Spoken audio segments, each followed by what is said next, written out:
പൂക്കിയെ ആക്കി രാജീവ്. നമ്മുടെ മുൻ മന്ത്രി പി രാജീവ് ഈ താത്വിക അവലോകനമൊക്കെ നടത്തുമ്പോൾ മാത്രം നമുക്ക് ചിലപ്പോൾ തോന്നും ഇയാൾക്ക് കിളി പോയോ എന്ന്. എന്നാൽ ഈ സമകാലിക വിഷയങ്ങളെ കുറിച്ച് അദ്ദേഹം വളരെ രസകരമായി അദ്ദേഹം സംസാരിക്കും. അതിനുള്ള ഏറ്റവും നല്ല ഉദാഹരണമാണ് രാവിലെ മുഖ്യമന്ത്രി വി ഡി സതീശൻ ഒരു പത്രസമ്മേളനം വിളിച്ചിരുന്നു. ഇദ്ദേഹം പറയാൻ പോകുന്നത് എന്താണെന്ന് പി രാജീവ് നേരത്തെ തന്നെ പ്രഡിക്റ്റ് ചെയ്തിരുന്നു. ഏതാണ്ട് അതുപോലെ തന്നെ കൃത്യം ഡിറ്റോ അതുപോലെ തന്നെ ഇദ്ദേഹം വാർത്താ സമ്മേളനം നടത്തി. ആ വാർത്താ സമ്മേളനം കഴിഞ്ഞപ്പോൾ പി രാജീവ് മാധ്യമങ്ങളെ കണ്ട് വളരെ രസകരമായ ചില കാര്യങ്ങൾ പറഞ്ഞു. അതായത് അദ്ദേഹം പറഞ്ഞതിനകത്ത് ഏറ്റവും പ്രധാനപ്പെട്ട കാര്യം എന്ന് പറയുന്നത് ഈ ഇന്ന് രാവിലെ ഉന്നതതല യോഗം കൂടിയെന്ന് പറഞ്ഞു എന്ന് പറയുന്നു. ഓർക്കുക, ഈ ദുരന്തമുണ്ടായി ഇത്രയും ദിവസങ്ങളായി ഏതാണ്ട് 15ഓളം പേർ മരണപ്പെട്ടു, 7 പേരെ കാണാനില്ല, 10-12,000 പേർ ദുരിതാശ്വാസ ക്യാമ്പിലെല്ലാം എത്തി. ഇതെല്ലാം കഴിഞ്ഞിട്ടാണോ ഈ ഉന്നതതല യോഗം കൂടുന്നത് എന്ന് അദ്ദേഹം വളരെ രസകരമായി ചോദിക്കുന്നുണ്ട്. സത്യമല്ലേ? ഇപ്രകാരം ഒരു ത്രെഡ് പെർസെപ്ഷൻ എന്ന് പറയും. ഇപ്രകാരമുള്ള ഒരു സാഹചര്യത്തിൽ ഒരു ത്രെഡ് പെർസെപ്ഷൻ ഒരു ഭരണാധികാരിക്ക് അല്ലെ ഒരു ഭരണകൂടത്തിന് ഉണ്ടാവണം. What is likely going to happen എന്നൊരു ഒരു ഒരു ഒരു ഒരു ഒരു വിഷൻ അവർക്ക് ഉണ്ടാവണം. അപ്രകാരം വന്നാൽ എന്തായിരിക്കും, ഇപ്രകാരം ഒരു അധികാല വർഷം വന്നാൽ ആ ഒരു ത്രെഡ് ഉള്ള പ്ലേസുകൾ ഏതാണ്, ആ പ്ലേസുകളിൽ ഇപ്രകാരം ഒരു കണ്ടീഷൻ വന്നാൽ അതിന്റെ plan A, plan B, plan C എന്താണ്, ആളുകളെ ഇവാക്യുവേറ്റ് ചെയ്യേണ്ടി വന്നാൽ ഏതൊക്കെ സ്ഥലങ്ങളിലേക്ക് മാറ്റണം, അത് ഐഡന്റിഫൈ ചെയ്യണം, പെട്ടെന്ന് അതിനായിട്ടുള്ള സംവിധാനങ്ങൾ എല്ലാം ഉണ്ടാക്കണം. അതുപോലെ തന്നെ ഒരു അടിയന്തര ഒരു സാഹചര്യം വന്നാൽ ഒരു സുരക്ഷാ സേന, ഏതൊക്കെ സേനകളെ അവിടെ വിന്യസിക്കാം, അതുപോലെ തന്നെ നാട്ടുകാരുടെ ഒരു സന്നദ്ധ സേന, അന്നേരം ഇതിൻ്റെ എല്ലാം ഒരു കോർഡിനേഷൻ സാധ്യമാക്കാൻ പറ്റാവുന്ന തരത്തിലുള്ള ഒരു സംവിധാനം. അതുപോലെ തന്നെ ഈ ഒന്നോർക്കുക, ഇതിനെ ഇപ്രകാരം ഒരു വെള്ളപ്പൊക്കമോ ഒക്കെ ഉണ്ടായാൽ അതിനെ പമ്പ് ചെയ്ത് കളയുവാനുള്ള ഒരു സംവിധാനം പോലും, ഒരു മോട്ടോർ സെറ്റ് പോലും ഈ ദുരന്ത നിവാരണ സേനയുടെ കയ്യിലുണ്ടോ എന്ന് നിങ്ങൾ സ്വയം ആലോചിച്ച് നോക്കുക. ഇപ്രകാരം പല സ്ഥലങ്ങളിലും ഒറ്റ ഡിങ്കി ബോട്ടും ഒക്കെ ആയിട്ടാണ് നടന്നതെന്ന് പറയുന്നു. എന്നിട്ട് പാവപ്പെട്ട മത്സ്യത്തൊഴിലാളികൾ പണ്ട് അവർ വന്ന പോലെ ലോറിയിലെല്ലാം കൂടെ പെറുകിക്കെട്ടി വരുമെന്നൊക്കെ പ്രതീക്ഷിച്ചിരിക്കുന്നു എന്നൊക്കെ പറയുന്നു. ഈ ദുരന്തങ്ങൾ, നമുക്ക് എത്രയോ ദുരന്തങ്ങൾ 2018 ഒക്കെ ഉണ്ടായ ആ ദുരന്തങ്ങളുടെ പശ്ചാത്തലത്തിൽ ഒരു മുന്നൊരുക്കം നടത്തേണ്ടേ? ഇതെല്ലാം ഉണ്ടായിക്കഴിഞ്ഞുകൊണ്ട് ഒരു ഉന്നതതല യോഗം കൂടിയിട്ട് കാര്യമുണ്ടോ എന്നാണ് രാജീവ് ചോദിക്കുന്നത്. അതുപോലെ അദ്ദേഹം പൊന്നാനിയിൽ പോയി മൂരി ബിരിയാണി തിന്ന അതിനെക്കുറിച്ച് അദ്ദേഹം വളരെ സരളമായി പറയുന്നുണ്ട്. കാരണം അദ്ദേഹത്തിൻ്റെ ആറ്റിറ്റ്യൂഡ് ഒരു സന്ദേശമാണ്. ശരിയാ, എന്തുകൊണ്ട് നമുക്ക് അതിനെ ഒരു പോസിറ്റീവായിട്ട് ചിന്തിച്ചുകൂടാ? ഞാൻ വളരെ കൂളാണ്, ഇത്രയും ഒന്നും നമുക്ക് പേടിക്കേണ്ട യാതൊരു കാരണവുമില്ല, എല്ലാം നിയന്ത്രണ വിധേയമാണ് എന്ന ഒരു സന്ദേശമാണ് അദ്ദേഹം പൊന്നാനിയിൽ പോയി മൂരി ബിരിയാണി കഴിക്കുമ്പോൾ. അതിനെ സൽക്കാരമെന്ന് പറയാൻ പാടില്ല, അദ്ദേഹം ഭക്ഷണം കഴിക്കുക. കണ്ടല്ലോ, നമ്മൾ കണ്ടല്ലോ, സാധാരണ ഭക്ഷണമല്ലേ. അന്നേരം അതിനൊന്നും കുറ്റം പറയാൻ പറ്റില്ല. ഒരു മുഖ്യമന്ത്രി എന്ന നിലയ്ക്ക് അദ്ദേഹത്തിന് ഇപ്രകാരമുള്ള സൽക്കാരമൊക്കെ ഒരുങ്ങും. പക്ഷേ നമ്മൾ ദയവിതാരും അതിന് സത്കാരം എന്ന് പറയാൻ പാടില്ല, ഭക്ഷണം അത് മതി. അങ്ങനെ അദ്ദേഹം ആ ഭക്ഷണം കഴിക്കുന്നത് കാണുമ്പോൾ കേരളത്തിലെ ജനങ്ങൾ മനസ്സിലായിക്കോണം, സംഗതികളെല്ലാം നിയന്ത്രണ വിധേയമാണ്. കണ്ട, ഞാൻ എവിടെ ഇരുന്ന് കണ്ടോ, മുരി ബിരിയാണി നല്ല ആരാംസെ സാപ്പിടുകയാണ്, അതുകൊണ്ട് ഒന്നും കുഴപ്പമില്ല, എല്ലാം ശരിയാകും, എല്ലാം ആണ്ടവർ തുണൈ എന്ന ആ ഒരു ആറ്റിറ്റ്യൂഡ്, അത്രയും വലിയൊരു മഹത്തായ സന്ദേശമാണ് അദ്ദേഹം അതിലൂടെ നൽകിയത് എന്നാണ് രാജീവിൻ്റെ വേർഷൻ. അതുപോലെ വേറൊരു തമാശ പറയുന്നുണ്ട്. പ്രതിപക്ഷത്തിരുന്നപ്പോൾ ഗാലറിയിലിരുന്ന് എന്തുകൊണ്ട് ഗോളടിച്ചുകൂടായിരുന്നു, നല്ലൊരു പാസ് കിട്ടിയിട്ട് മിസ്സാക്കി കളഞ്ഞില്ലേ എന്നൊക്കെ പറയാൻ രസമുണ്ടായിരുന്നു. പക്ഷേ കളത്തിൽ കളിക്കാൻ ഇറങ്ങി നിന്നപ്പോഴാണ് കളി ഇങ്ങനൊന്നും അല്ലല്ലോ എന്ന് മനസ്സിലായത് എന്ന തരത്തിലും രാജീവ് പറഞ്ഞിട്ടുണ്ട്. യഥാർത്ഥത്തിൽ പൂക്കിയെ രാജീവ് ശരിക്കും ആക്കുകയായിരുന്നു എന്നാണ് ഞങ്ങളുടെ ഒരിത്. രാജീവിൻ്റെ ആ ആക്കൽ കാണാം. യഥാർത്ഥത്തിൽ അദ്ദേഹം പറഞ്ഞത് CPM ഹാൻഡിലുകൾ പ്രതിപക്ഷം വലിയ വിവാദമാക്കാൻ ശ്രമിക്കുന്നു. ഞങ്ങളത് വിവാദമാക്കാനാണ് ഞങ്ങളല്ല തുടങ്ങിയത്. യഥാർത്ഥത്തിൽ മാതൃഭൂമിയാണെന്ന് തോന്നുന്നു, പിന്നെ മനോരമ, 2-3 പത്രങ്ങൾ, ആദ്യം ദേശാഭിമാനിയുണ്ട്, ഈ പത്രങ്ങളെല്ലാം വാർത്ത കൊടുത്തു. ദൃശ്യമാധ്യമങ്ങൾ ആദ്യം കൊടുത്തില്ല എന്ന് തോന്നുന്നു. ആദ്യം അച്ചടി മാധ്യമങ്ങളിലാണ് വന്നത്. ഇങ്ങനെ ഹെലികോപ്റ്റർ വന്നു, ഹെലികോപ്റ്റർ തിരിച്ചു പോകേണ്ടി വന്ന കാര്യം ഇതിനു വേണ്ടിയാണ് എന്ന് ആ പത്രങ്ങളല്ലേ ആദ്യം റിപ്പോർട്ട് ചെയ്തത്. പത്രങ്ങൾ റിപ്പോർട്ട് ചെയ്തതിന് ശേഷം സ്വാഭാവികമായിട്ടും ദൃശ്യമാധ്യമങ്ങളിലേക്ക് വന്നു. അത് സംബന്ധിച്ചുള്ള പ്രതികരണങ്ങളിലേക്ക് എല്ലാവരും എത്തുന്ന രീതിയാണ് ഉണ്ടായിട്ടുള്ളത്. അപ്പോൾ അത് വളരെ വിവാദമായി കഴിഞ്ഞപ്പോൾ നേരെ തെന്നിമാറാനുള്ള ശ്രമമാണ് ഇന്ന് നടത്തിയിട്ടുള്ളത്. അതിൽ അദ്ദേഹം പറഞ്ഞ ഇൻവെസ്റ്ററെ കാണാനാണെങ്കിൽ വളരെ നല്ല കാര്യം തന്നെയാണ്. അങ്ങനെ അതീവ രഹസ്യമായി വന്ന് കാണുന്നു, അത് മറ്റ് സ്റ്റേറ്റുകൾ തട്ടിക്കൊണ്ടുപോകാതിരിക്കാനുള്ള ജാഗ്രത ഉണ്ടെങ്കിൽ അത് വളരെ നല്ല കാര്യം തന്നെയാണ്. സാധാരണ ഞങ്ങളുടെയൊക്കെ സമയത്ത് ഇൻവെസ്റ്റേഴ്സിനെ കാണുന്നത് ടീമായിട്ടാണ് കാണാം. Principal secretary, KSIDC chairman, KINFRA MD ഇവരെല്ലാവരും ഇരുന്നിട്ടാണ് മീറ്റ് ദ ഇൻവെസ്റ്റർ എന്നൊരു പരിപാടിയിലാണ്. സാധാരണ ജെനുവിൻ ഇൻവെസ്റ്റേഴ്സ് അപ്പോയിൻമെന്റ് ചോദിക്കും. അപ്പോയിൻമെന്റ് ചോദിക്കുമ്പോൾ തിരുവനന്തപുരത്ത് ആണ് സാധാരണ ഉദ്യോഗസ്ഥരുടെ സൗകര്യത്തിന് കൊടുക്കേണ്ടി വരിക. എന്നാൽ ചില ഘട്ടങ്ങളിൽ അവർ കൊച്ചിയിൽ തന്നെ വന്ന് വേറെ ഫ്ലൈറ്റ് കണക്ടിവിറ്റി ഇല്ലെങ്കിൽ ചിലപ്പോൾ കാണണമെങ്കിൽ അങ്ങനെയും കാണേണ്ടതുണ്ട്. ഇപ്പോൾ മറ്റാരും അറിയാതെ അത് വരുമ്പോൾ അദ്ദേഹം അത് സർപ്രൈസോടുകൂടി കുറച്ച് നാൾ കഴിഞ്ഞ് വരട്ടെ. പക്ഷേ ഇതിൽ വന്നത് ഞാൻ ഇന്ന് രാവിലെ കഴിഞ്ഞ ദിവസം പറഞ്ഞു, അതിനുവേണ്ടി വന്നപ്പോൾ ഞാൻ അങ്ങോട്ട് പോയപ്പോൾ കുറേ കൂടി വൈകാരികമായിട്ടാണ് പ്രതീക്ഷിച്ചത്. അത്രയും ഇന്ന് അതിലേക്ക് എത്തിയില്ല എന്ന് മാത്രമേ പറയാനുള്ളൂ.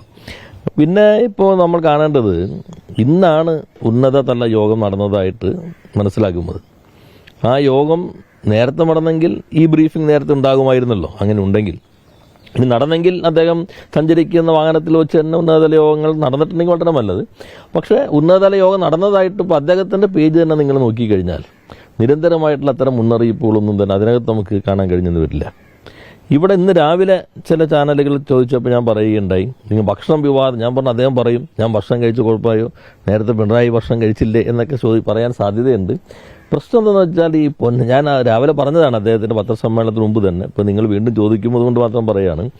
ഇപ്പോൾ മലപ്പുറം, കോഴിക്കോട് 2 ജില്ലകളും അത് റെഡ് അലർട്ട് മാത്രമല്ല എക്സ്ട്രീംലി ഹെവി റെയിൻസ് എന്നാണ് ഇവർ തന്നെ പ്രസിദ്ധപ്പെടുത്തിയിട്ടുള്ള പ്രഡിക്ഷൻ പറയുന്നത്. എന്നുവെച്ചാൽ 204 മറ്റോ മില്ലിമീറ്ററിന് മുകളിൽ മഴ പെയ്യും എന്നുള്ളതാണ് കാലാവസ്ഥാ മുന്നറിയിപ്പ്. അപ്പോൾ അദ്ദേഹം 3 മണിക്ക് എത്തിയത് വൈകിയാണ് ഭക്ഷണം കഴിച്ചതെന്ന് പറഞ്ഞു. അപ്പോൾ വൈകിയെങ്കിൽ അതിനൊക്കെ ഗൗരവമായി. കാരണം ഞാൻ ആ വീഡിയോ ഗൃഹനാഥൻ ആതിഥേയൻ റീല് ഇറക്കിയതിൽ നിങ്ങൾ കണ്ടിട്ടുണ്ടാവുമല്ലോ. അവിടെ പോലീസ് ചീഫ് കാത്തിരിക്കുകയാണ്, വനിതാ പോലീസ് ചീഫ് ആ ചിത്രത്തിലുണ്ട്, അവർ കാത്തിരിക്കുകയാണ്. അത് കഴിഞ്ഞിട്ട് അദ്ദേഹം ഒരു ഇതിൻ്റെ ഓഫീസ് ഉദ്ഘാടനം ചെയ്യാം. അത് നല്ലത് തന്നെ. ഈ തിരക്കുകൾക്കിടയിലും ചെറിയ സ്ഥാപനങ്ങളോ ഇന്നോവേഷനുള്ള സ്ഥാപനങ്ങളൊക്കെ ഉദ്ഘാടനം ചെയ്യാൻ അത്രയും ത്യാഗം സഹിച്ചു പോകുന്ന നല്ല കാര്യം തന്നെയാണ്. പക്ഷെ അവിടെയും എക്സ്ട്രീംലി ഹെവി റെയിൻസ് ആണ് പ്രൊഡിക്റ്റ് ചെയ്തിരിക്കുന്നത്. അവിടെയും പോലീസിൻ്റെ എല്ലാ മുതിർന്ന ഉദ്യോഗസ്ഥരും അവിടെയുണ്ട്. ഞാൻ രാവിലെ മാധ്യമങ്ങളോട് പറഞ്ഞു, അദ്ദേഹം പറയാൻ പോകുമ്പോൾ ഇതായിരിക്കും, ഞാൻ ഭക്ഷണം കഴിച്ചതാണോ കുഴപ്പം. ഭക്ഷണം കഴിക്കുമ്പോഴോ 2 കാര്യമുണ്ട്. ഒന്ന്, ഈ ഉദ്യോഗസ്ഥ സംവിധാനം അവരെല്ലാവരും ഏകോപിതമായ പ്രവർത്തനങ്ങൾക്ക് നേതൃത്വം നൽകേണ്ട ജില്ലാ പോലീസ് സൂപ്രണ്ടും സിറ്റി കമ്മീഷണറും എല്ലാം ഈ പരിപാടിയുടെ ഭാഗമായി തന്നെ അവിടെ നിൽക്കുകയാണ്. വൈകി എന്ന് അദ്ദേഹം പറഞ്ഞെങ്കിൽ അതിനൊക്കെ ഗൗരവമായി. ഇവർ ഇത്ര നേരം അവിടെ കാത്തു നിന്നിട്ടുണ്ടാവുമല്ലോ. അങ്ങോട്ടും ഇങ്ങോട്ടും മാറി വരുമ്പോൾ തന്നെ സ്വീകരിക്കുന്നത് പോലീസ് സൂപ്രണ്ടാണ്.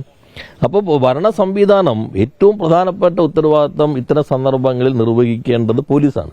മറ്റെല്ലാ ഏകോപനം ജില്ലാ കളക്ടറെടുത്തും പോലീസ് വളരെ പ്രധാനപ്പെട്ട റോളാണ് നിർവഹിക്കേണ്ടത്.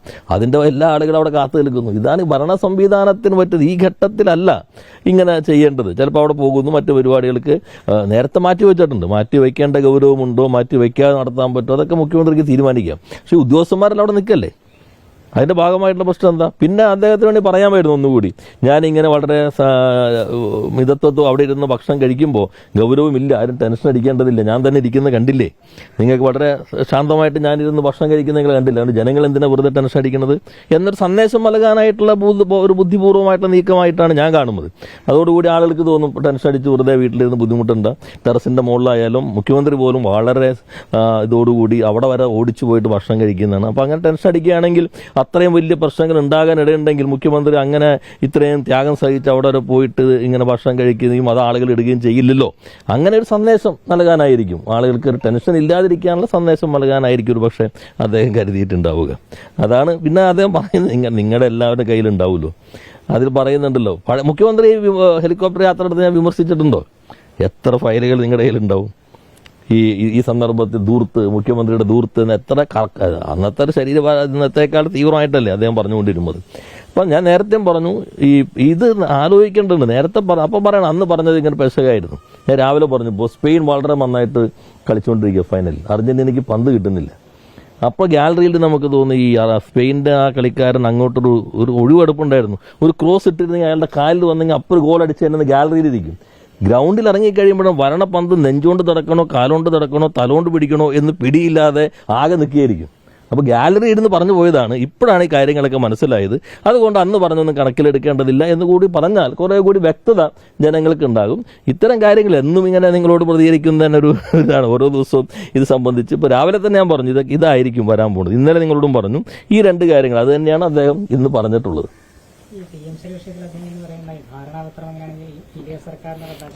LDF കടുകുമണിക്കൂർ മുന്നോട്ട് പോയില്ലല്ലോ. അത്രയും പറഞ്ഞാൽ മതി അവർ. ഇനിയിപ്പോൾ ധാരണാപത്രത്തിന്റെ ഒപ്പ് മാറ്റാൻ പറ്റുന്നില്ല. അതാണ് പ്രശ്നം. ഞങ്ങളെന്താ മീറ്റിംഗ് കൂടാതിരുന്നത്? ഞങ്ങൾ നടപ്പിലാക്കാൻ തീരുമാനിച്ചിട്ടില്ല. അതുകൊണ്ട് ഞങ്ങൾ മറ്റേതിലേക്ക് പോകാതിരുന്നത്. അപ്പോൾ അവർ പറയണം കഴിഞ്ഞ തവണ ഇപ്പോൾ MOU ഇങ്ങനെ വന്നിട്ടുണ്ട്, ഇത് വ്യക്തത ഉണ്ടെങ്കിലും ഒരു കാര്യവും അവർ നടപ്പിലാക്കിയിട്ടില്ല. ഇപ്പം MOU എന്ന് പറഞ്ഞാൽ എന്താ? ആ പദ്ധതി നടപ്പിലാക്കാനുള്ള ധാരണാപത്രമാണ്. കരാർ പോലുമല്ല, ധാരണാപത്രമാണ്.